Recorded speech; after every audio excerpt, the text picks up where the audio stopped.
Hello ladies and gentlemen, and welcome to the very first episode of The Fault in Our YouTube Stars podcast.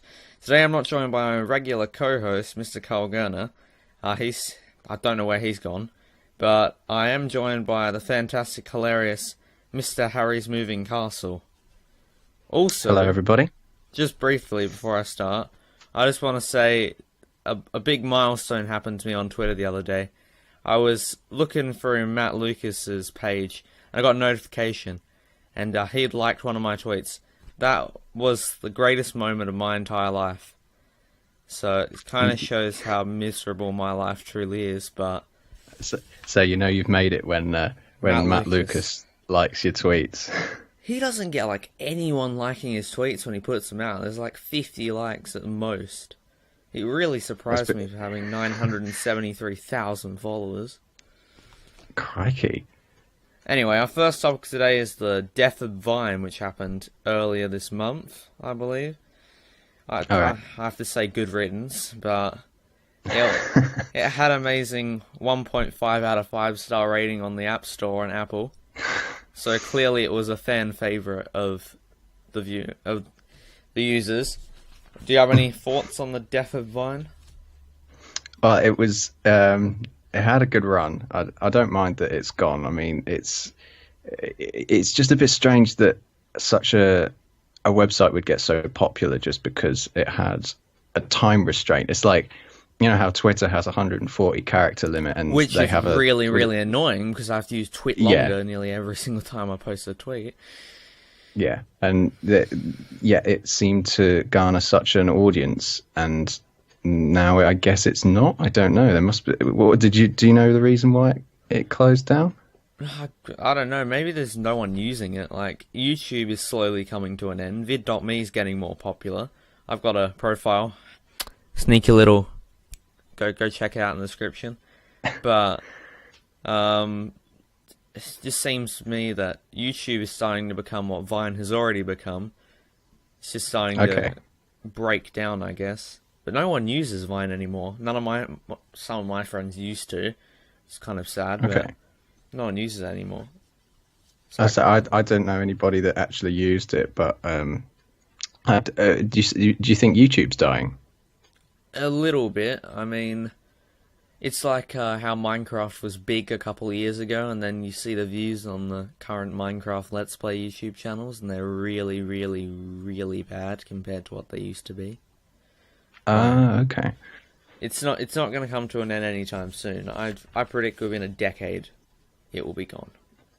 Because it's survived since 2005, but still. I remember the days of Google Video. I remember the days of cat montages on YouTube. And the only thing I watched. Because I myself own 4 cats. So I'm a big cat lover. Anyway, I have a couple of questions. If that's... Sure, go ahead. When did you first decide to make review videos? Oh my god. So it was in my... Oh my god. It was when Peter Capaldi first became the Doctor, and it was.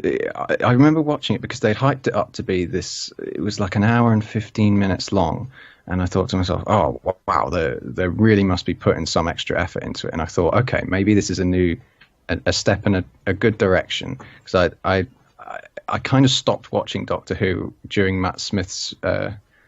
That's funny, I don't think I got that's when I first watched it.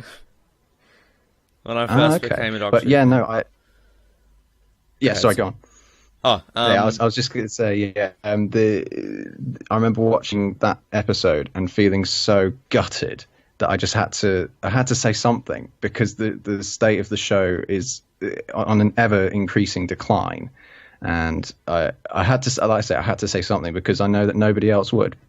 Hey Harry, for the fear of Matt Lucas listening to this podcaster, don't ever insult current Doctor Who. Nardal has made it a 10 out of 10 show, in my personal opinion. It is my favourite show on television. But it's gotten a lot worse. Well, for me, the worst episode of Series 9 was Hellbent, which is actually your favourite episode. Which is a little bit was indeed, yeah. But probably the second worst was Sleep No More. I just felt so bored watching that. I watched it over at my friend Carl's house, who's supposed to be here today. Carl, I'm angry at you. DM me on Twitter, please. I want to know why. But Sleep No More was 45 minutes of boredom. It felt like I wanted to sleep through the entire thing. And the first 5 seconds, they warned you, you will never unsee it.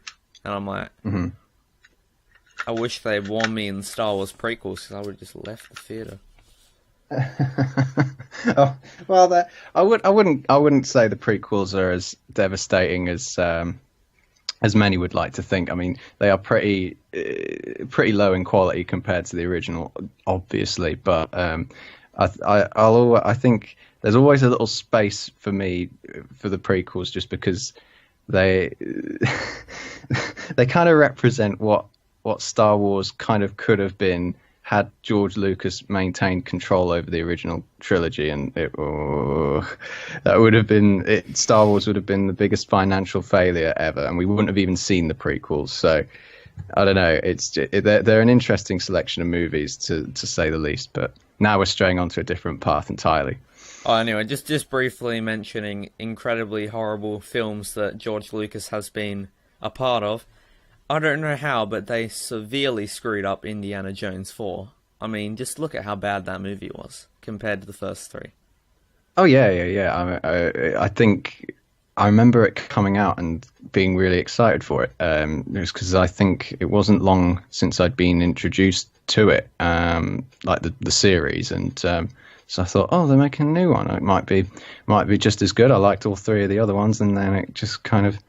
I always love, there's that picture, it was early day memes when there's that picture of the guy who does, it's just a little quotation that says, what was wrong with the fourth Indiana Jones movie?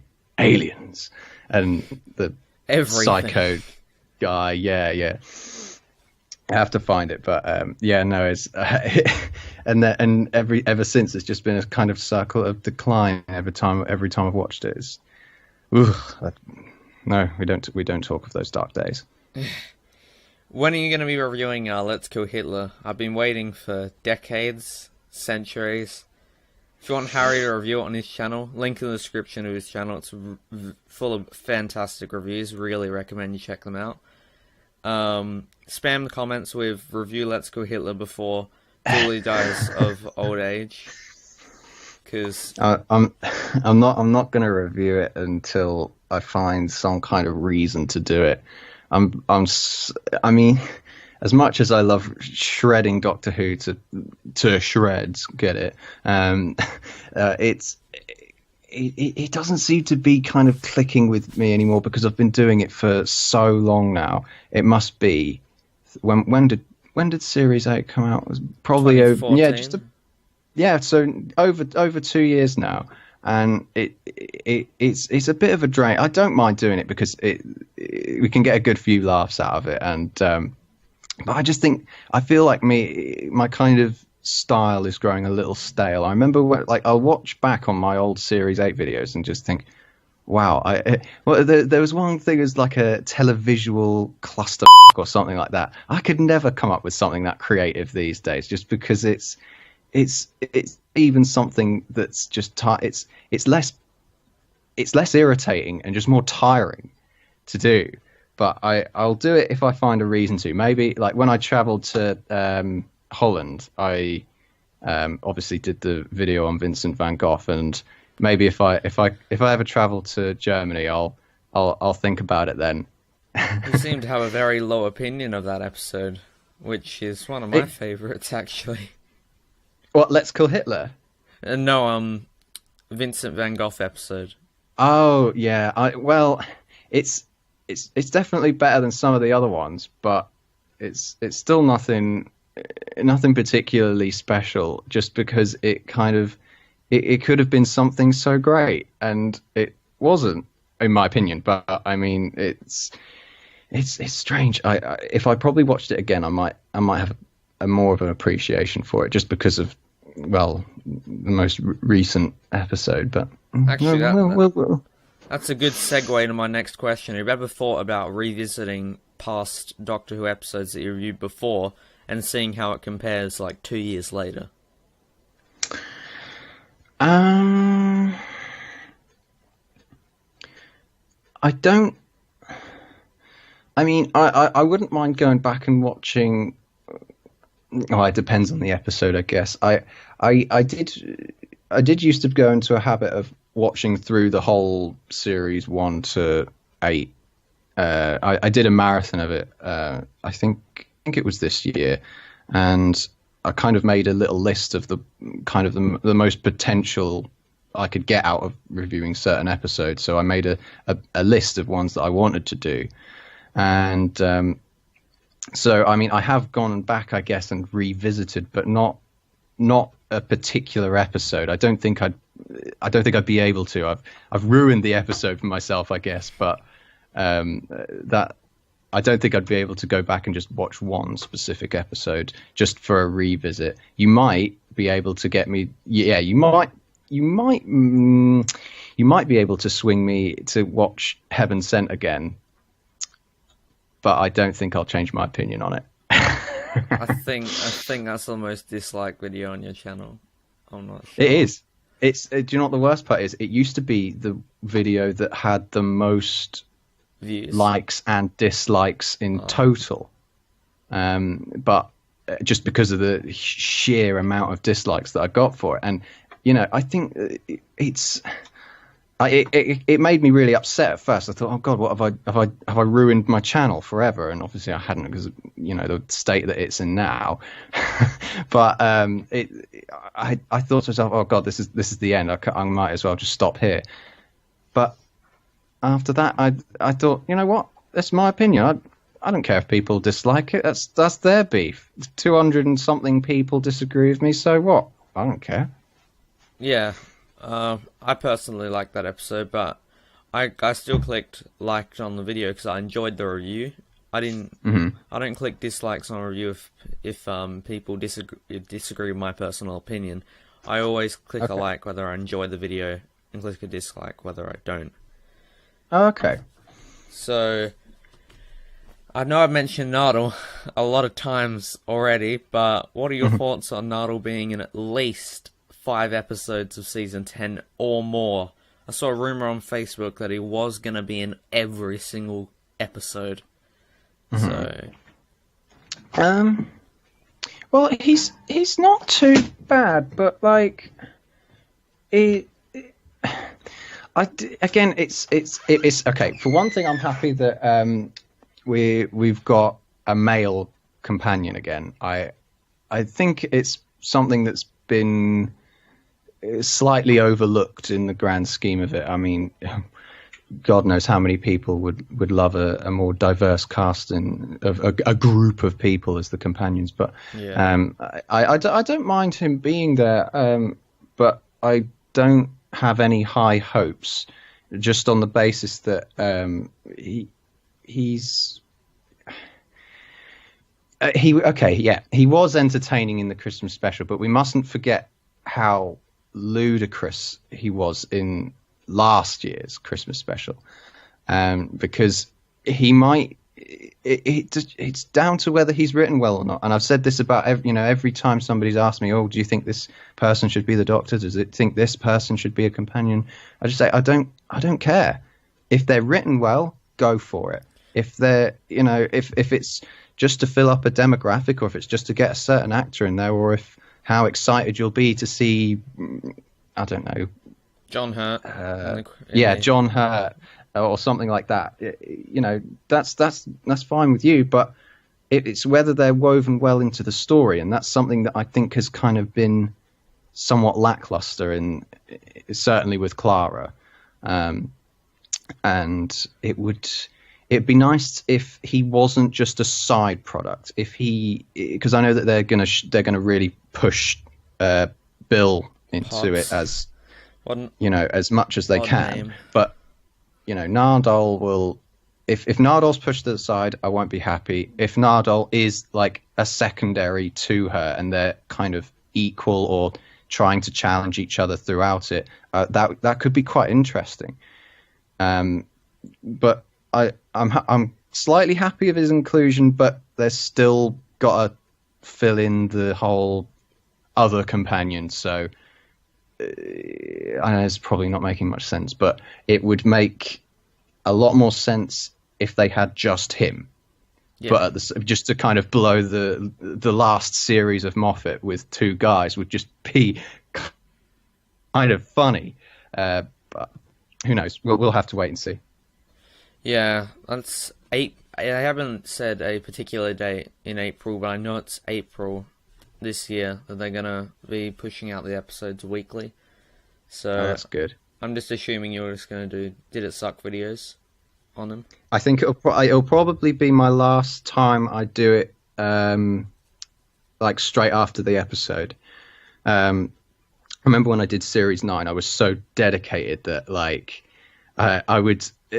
As soon as I get the video out. You gotta get it out now. I had a the process would be I'd finish the episode and I would write the entire script that night, and then be so tired from wake up the next morning absolutely shattered beyond belief and just record. And it would kind of, because I'd be so aggravated of how tired I was from the night before. And that would kind of influence the kind of sarcastic, drooly commentary that I make on these stupid episodes. And so it kind of worked in my favor that I did that. But, I would make the episode and make the review, and hammer it out as long as it was done the next day. Whereas, I think this is going to be the last time that's ever going to be possible because, we're moving over to YouTube, we're moving over to Netflix, everything's going to be online, and it's not going to be like Daily Motion every week. Yeah, it'll be all released in one go, like we saw with the new Black Mirror series, and it'll be very interesting to see how YouTube will cope with that, especially, reviewers like myself. I don't know, it's going to be very interesting.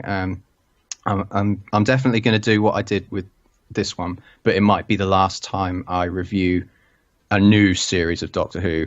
I'll probably do what I did with Class. I'll have a look and see how Chibnall's is, if I'm still doing YouTube by that point.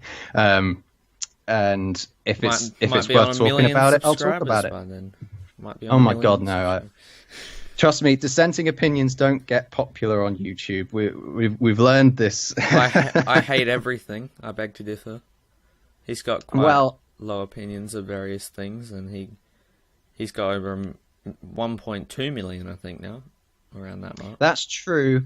I can't say that I can understand. I can definitely understand why he's more popular than myself, just because his animations, his style, everything is it's like a fine piece of poetry compared to mine. Mine's like a child's scribble all over a picture of Doctor Who. That's how you could summarize my Did It Suck reviews, whereas his are so elegant and well made. And they take a lot more time, obviously, because he doesn't upload as frequently as I do, I think. I could be wrong, but I'm not. He tries to do every 2 weeks or a month or so. So really well. Really? Okay. But I try and do one a week. That leads me on to something you said previously. Leads me on how you wrote scripts straight after the episode. How long did it take you to write a script? Well, normally a script for a Did It Suck video. For the Series 9 videos, it would take me about 4 hours. 4 hours straight of watching it through again and picking it apart. Now, it's easier to do it then when you've never seen it before, and then you can just talk about all the ideas that you've got off your head and just put them down on a Word document. So much easier to bang that out in 4 hours. Whereas things that I've already seen before, like the Chris Eccleston episodes or David Tennant, they'd take me a little bit longer just because I had to think through them a lot more, because I don't want to do them. I want to do them justice because I appreciate them a lot more, but at the same time, because I remember when I did the the Empty Child video, I wrote out the entire thing. So Empty Child and Dr. Dancer's back to back, one big script, and it took me about a week to do that. But I was able to get both videos out like one after the other. Like I think it was a Saturday I uploaded the first part, and then the Sunday straight afterwards. And they were really, really good videos, in my opinion. Thank you. Yeah, and like move it, but it would have been easier to just kind of maybe do it one after the other instead. I don't know. For pure curiosity, when did you think you'd reach 1,000 subscribers on your YouTube channel when you first made it? When did I think I would? Yeah. I really don't know. I can't. I don't think I ever kind of envisaged it happening, to be honest. But and then it did. So I guess I never made any initial predictions. All right. Just trying to see whether there's anything more. A side little question: are you a loyal subscriber to Big Man Tyrone? No, I'm not subscribed to him at all. Oh, I just am aware of his presence. When did you decide you're going to do more cynical kind of reviews? Because you described the first 13 or so of the 8th series of Doctor Who in the description as a kind of cynical look at these episodes. Mm-hmm. So when am I going to have another cynical look? Is that what you're asking? Sorry. Oh no, I was going to ask when did you decide to make them more cynical? Oh, I think they've just been cynical from the offset. Really, I think that's been the whole point of them. Is that it's gotten to a point where there's no other way I can look at them without kind of a severe dread looming over me like a big black cloud. I think that cynicism has always been the objective for those particular videos, anyway.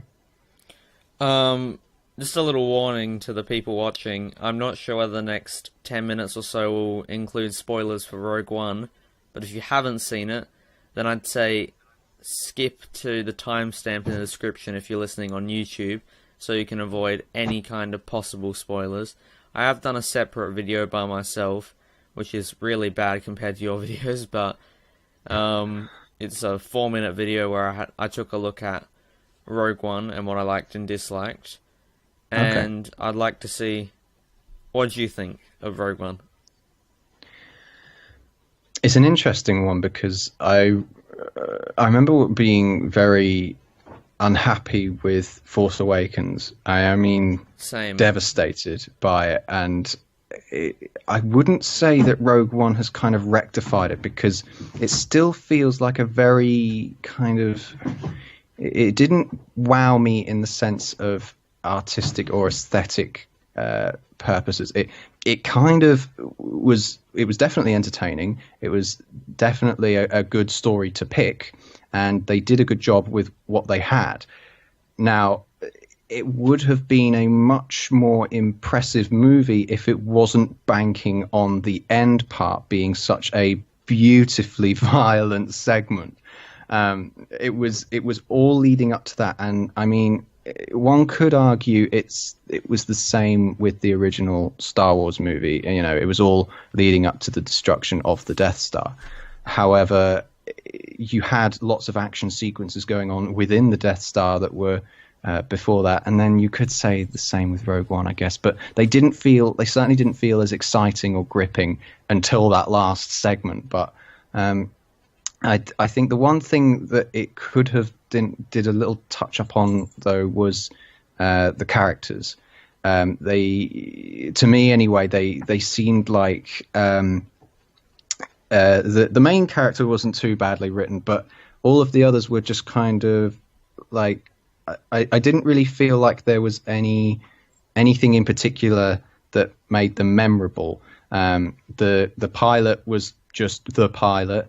The guy who she ended up kissing was just the kind of hero that was there the whole time, and you can attach different types of words to them, I guess, but I didn't feel like there was any kind of I didn't think they were memorable enough for me to really get excited or root for them, because the other thing was, which is a good thing and a bad thing, is that they obviously all die at the end. Yeah. And it was obviously inevitable because then you just end up asking the question, well, where were they in the original trilogy? The 4, 5, 6. Most of the actors weren't even born yet, but that doesn't make exactly. sense. So it's obviously they had to be killed off in order for that to happen. But at the same time, because I had that idea kind of brewing in my head, I thought, well, it's not going to fare well with the predictability of the story, essentially. With the characters, which one was your personal favorite? Because the robot was my personal favorite. I did like the robot. I did also like, was it Kranich, the Imperial officer? Oh, I think that's his name. Yeah, I found him very interesting because obviously we kind of associate Tarkin as the orchestrator of the whole plan, the whole mission with the Death Star. But this guy who essentially should have had the whole credit had it all stripped away from him, and he had to prove himself to put himself back up on there, and he failed that, and it was a tragedy for him, essentially. He was an awful person, but it was that kind of, that was, I would say he was probably my favorite character, actually. I mean, as much as, it's all well and good for people to say, oh yeah, he was an awful character, he did bad things, but he was written well. And he was memorable for me anyway. And that encounter with him and Darth Vader was, it was beautiful. I thought, wow, okay, so there is some tension boiling here that was explored enough to make me care that he did die, but also in a fashion that suited the story. Him being incinerated with everyone else, with all of the rebels, essentially, that did all of this, fitted well for his arc, in my opinion. There is one little thing that bugged me about Rogue One, and this is a spoiler, so if you are listening, you haven't watched it again, then go to the timestamp description and skip all spoilers for the film. But at the end, when Darth Vader's trying to get the plans, it didn't appear like he tried to use the Force to get it out of one of their hands. Like, that kind of bugged me. I didn't get why he didn't go ahead and use the Force or something to try and get the plans. He just kept on killing all of these random soldiers that didn't really mean anything, and the plans got Princess Leia. I knew that they had to do that to get, continuity of 4, 5, and 6, but that kind of bugged me a little bit. So I think, well, put it this way, right? I don't know, I can't remember the scene exactly, but it looked like they were trying to kind of stop him from getting on board. So he would have been under fire. Now, in order for him to not be shot, he probably would have had to do a bit of focusing and stop the people from shooting him by killing them. So I think his probably not being shot was more of a priority at that point. But I rest my case. It was a pretty kind of important part to not destroying the Death Star. And the thing is, though, I don't really think Vader would have cared that much for the whole thing. He's a mad dog. He's not there to really be skilled in the art of retrieving the plans. He was just there to create just to devastate everything, because that's what he can do, and that is what he is there for. But yeah, I mean, he probably could have taken them. It was, I know the shot you're on about, actually, where obviously the hand is trying to pull it through, and then he just pulls it and runs away. Yeah, no, I think it could have. Yeah, I can see why that would bug some people, but I mean, I'm not too fussed about it. I think, though, technically in that kind of regard, there wasn't any part of it that didn't really make any sense. Like, everything in the story was really tightly constructed and well made. But it's just little tiny things that kind of spoil it, unfortunately. I would definitely say the same for Force Awakens, but The Force Awakens has a lot more problems that I would love to go into detail with, but we're talking about Rogue One today. So it's what were we talking about? I'm lost on a trail. I was talking about the Darth Vader scene, about him pulling the plans away. No, yeah, he should have done that, and then and then A New Hope would never have happened, and then Force Awakens would never have happened either. Woo! I don't care about Force Awakens. I just want to get rid of "Are You an Angel" from the prequels. In my top 5 quotes, "Are You an Angel" sits at number 2, and "I don't like sand. It's coarse and rough and irritating, and it gets everywhere" is like my number 1 favorite quote of the prequels. Oh, it's amazing. I love that scene. Who knew that annoying teenage brat would turn into such a angry Darth Vader? I don't get it. Yeah. Anyway, I have a couple of other topics here. Just to conclude quickly. Have you watched Ghostbusters 2016? Well, I mean, I obviously I watched the trailer like everyone else did, and slapped the dislike and moved on. Yeah. I don't know if I actually did. I don't normally like or dislike videos because it's not my place to do so. I know how I felt the wrath of the YouTube dislike spam, and I probably since then I haven't I'll like the occasional video, but I feel like but back to Ghostbusters anyway. I'm going to probably go off on another tangent, which I seem to do this evening. But I didn't watch it but for obvious reasons.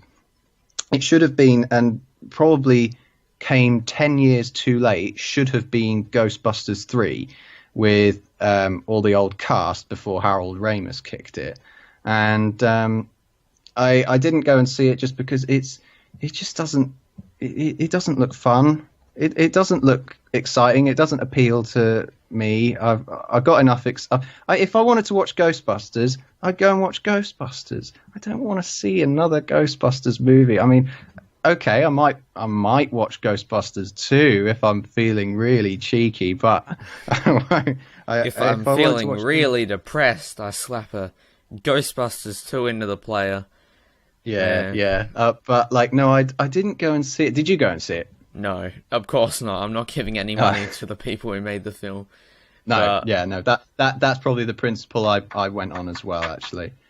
I did have a friend who owned a copy, so again, I'm still sticking to my never giving money to that corporation of remaking movies and stuff and completely ruining them. But I watched it with my friend Carl, and we run this kind of parody channel of I Hate Everything called I Regret Everything. Oh, okay. And we do film discussions and movie reviews and stuff, and we kind of watch really terrible films for that, so we decided to do Ghostbusters 2016. 2 hours and 8 minutes of torture later, we couldn't get through the whole thing in one sitting.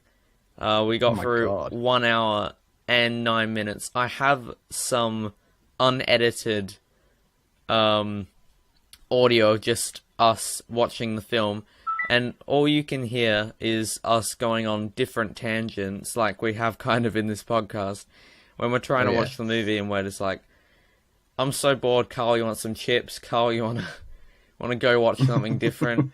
And we actually got off and talked about VR headsets for a full 10 minutes while trying to concentrate on what is a completely awfully baffling piece of crap. Still not as bad as Suicide Squad, in my opinion. I hate that movie so much. Okay. But, Ghostbusters 2016 is definitely something I recommend everyone to miss. Definitely not worth any of your time. Okay.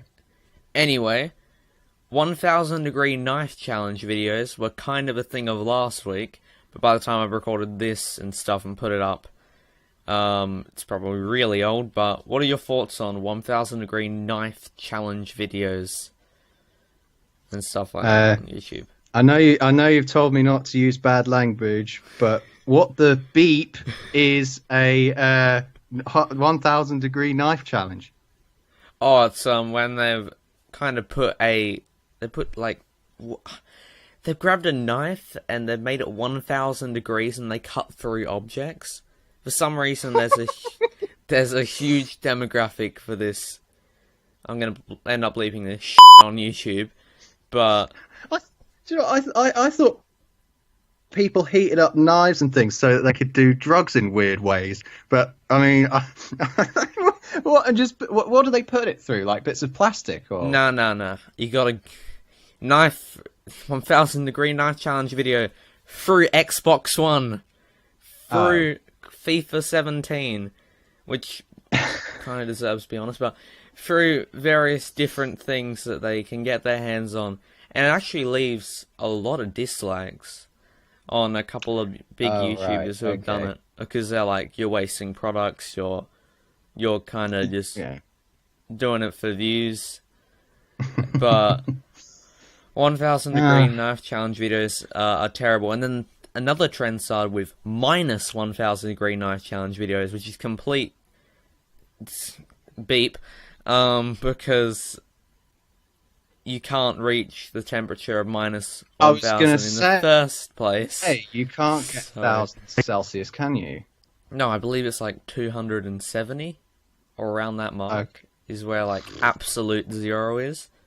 But for some reason, the 10-year-olds using their mum's iPad, clicking on the YouTube videos, watching, Mum, 1,000 degree knife challenge video. They cut for an Xbox One. How exciting! I mean, to me, it's incredibly boring because it's the same thing. What's going to happen in the video? A, he's going to cut through the Xbox One. B, he's going to cut through the Xbox One. C, he's going to cut through the Xbox One. It's like watching those "Will you stop the train" in GTA 5. Let's put some Jews in front of the train. Will they stop the train, guys?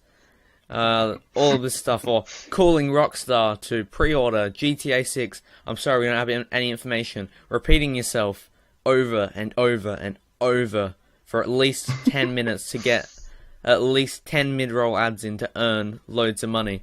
Anyway, I've gone on a little bit of tangent, a little bit of rant that I was going to save for a separate video. There's always room for tangents.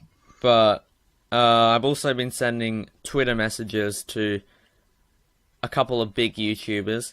I'm expecting Scarce on here next week, or at least I have messaged him. I am joking.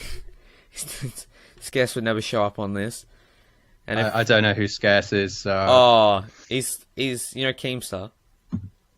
I'm aware of Keemstar. I've never actually watched any of his videos because he just seems like trash. Yes, but basically another news channel like him is Scarce, except you know how Keemstar's a bit of a douchebag. And apparently, yeah. Scarce is the nicest guy, but he's so boring. I can't get through 10 minutes of his stuff. I end up falling asleep. Are these the channels? Sorry, are these the channel? I remember watching a few of Leafy's videos when he started getting kind of popular, and I remember because it wasn't like I was enjoying his videos at all, but all he did was just play games and talk about what news has happened. Yeah, that's the guy. Hey, what's guys, Scarce here, and welcome back to another video. Today we have a lot of news. Might have to do a quadruple upload tonight for our first story today, and then he goes on a tangent for about 10 minutes and talks about various things going on in the YouTube community. It's mostly stuff you might have heard of before you clicked on the video in the first place. Also, have you heard about it? Just seems like... Sorry, go on. Oh, yeah, go ahead. I was just gonna say it seems really lazy. Like it is. I mean, it's not like obviously they're there are so many lazy YouTubers out there. I mean, the whole explosion with Let's Plays. I mean, me. Yeah, no, but I mean, like, it's very. I remember doing it as well. I'm just as guilty. I remember playing Dark Souls before I did Did It Suck. I've watched every single one of your Dark Souls Let's Plays. Oh, no. What do you think of them?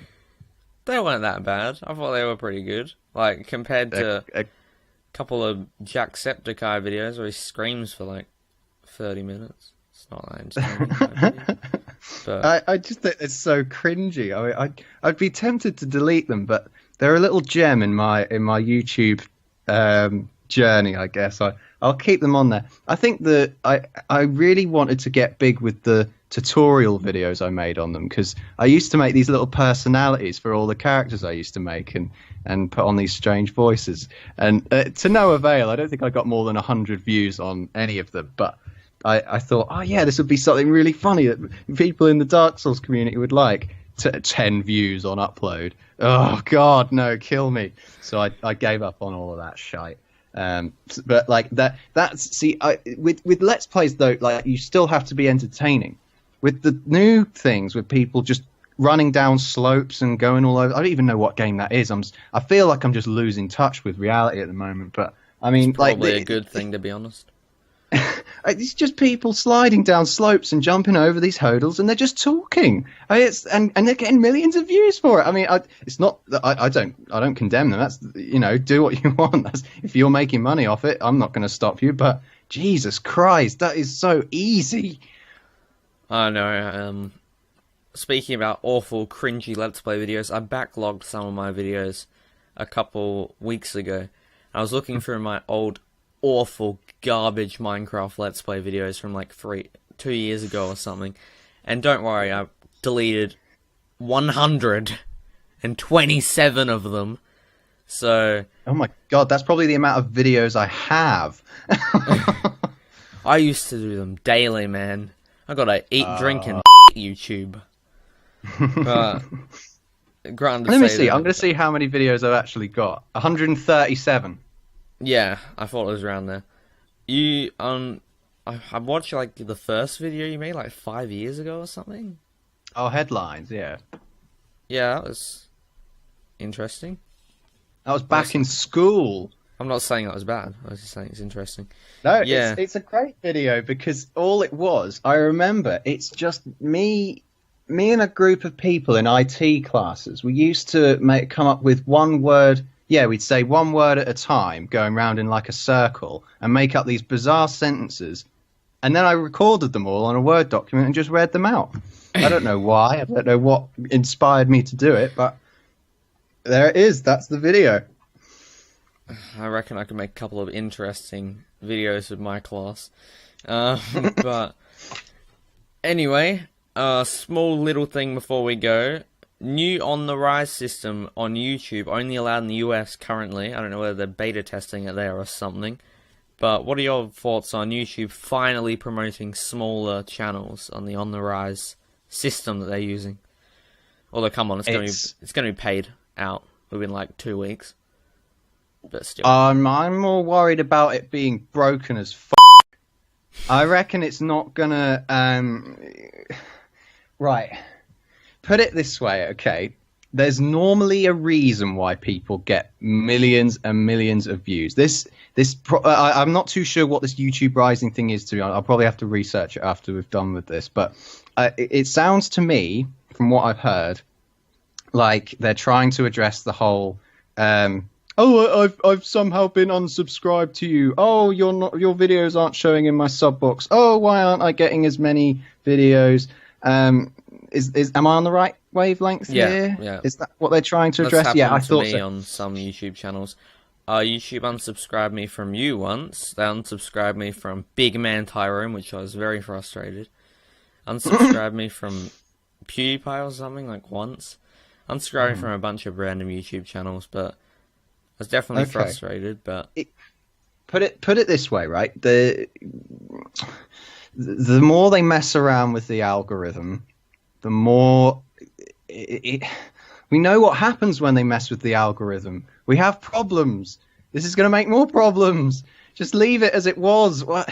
I like that the one change they made that I really liked is the watch time thing, where like it tells you how long someone watches your video before they click off. You're promoted more if they spend more time on your channel.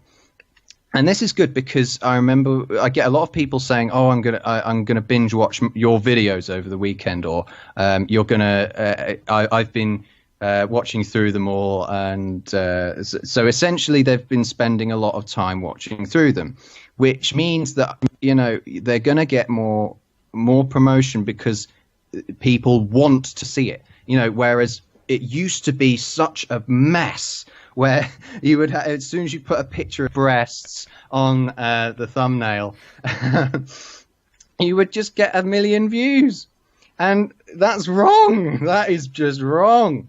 But GTA 5 community is probably the most poisonous for that, to be honest. Anyway, I mean, I don't think I've ever watched a GTA 5 video on YouTube. Do you know how good that makes me feel? I've only watched one that Pyrocynical made to call out all of the ones who make them on the train. Okay. I've never. I don't own GTA 5 either. Actually, I mean, neither. I've got all of the others because I got a Steam deal whenever it was, and I tried playing San Andreas, and I got about an hour into it, and I thought, oh, this is all right. I could probably try and pick it up again, and then it erased my save, so I haven't played it since.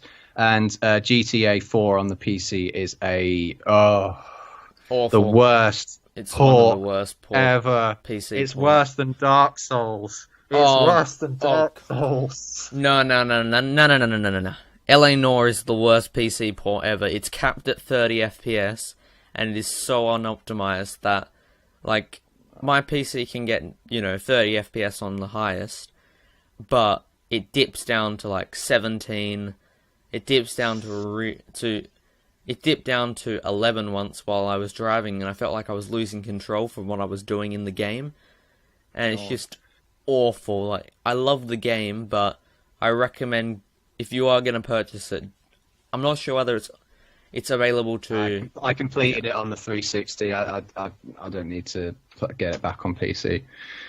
Yeah, I discovered it on PC because it was on a Steam deal. Yeah. Anyway, I want to thank you so much for appearing on the podcast. No problem, man.